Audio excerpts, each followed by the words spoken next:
Hi, I'm Sue Knight. I'm a cyclist, amongst many other things. And I have had the great fortune to have trained with some outstanding people in my time. Um, Jean Early, who was very much one of the forerunners in the NLP world, and Frank Farrelly, who is known as the master of provocative therapy. And many things stood out for me from both of them. And from Frank, one of the things that he emphasized was that rather than tell the answer or even elicit the answer, if answer is the right word, he would say, be the answer. And in a way, that's what my article is about. And there were certain things I wanted to add, having written the article, like what underpinned my actions, which was a decision to cycle to Italy from my home in France.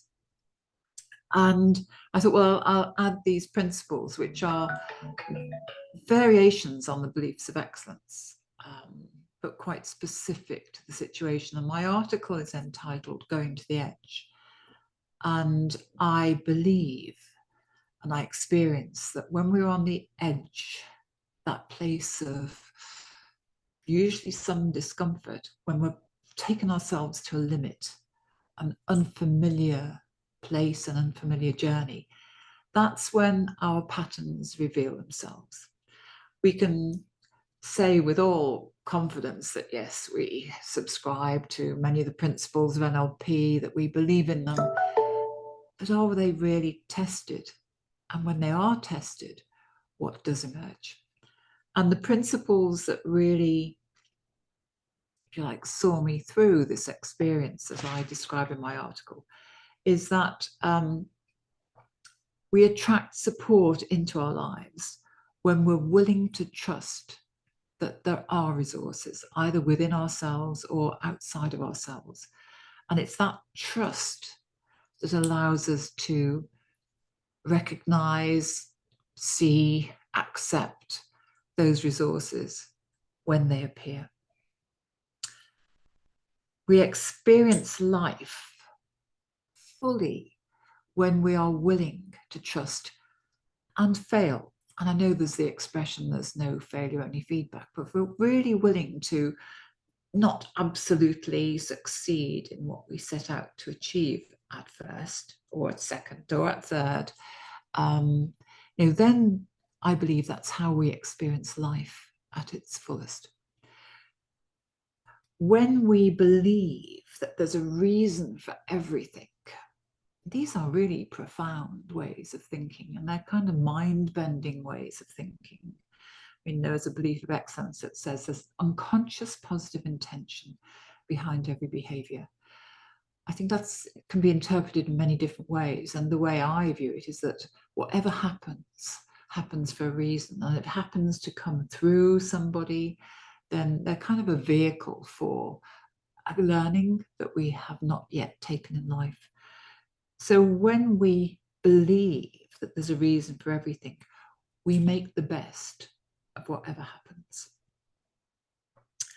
And I think this is the last one because I wrote them down having written the article.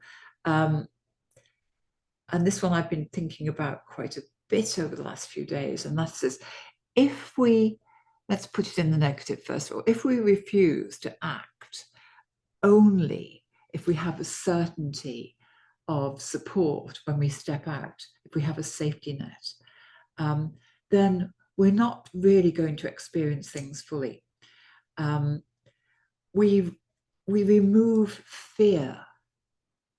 We remove our own fear by stepping out without a safety net. And I believe that in doing that, that's where we can be the best we can be. And my article is a manifestation of these beliefs. And in what I do, in the way I live my life, I seek to be an example. I'm not a perfect example, and I think it's very important that I'm not. But I really hope that by living out life to these principles, that I am paying tribute to Frank Farrelly. I'm living by the remarkable principles by which he operated and worked. And my question to you is, when and where do you go to your edge? How do you discover the patterns that are revealed when you expose yourself to those moments of vulnerability, fragility, fear? And enjoy the article.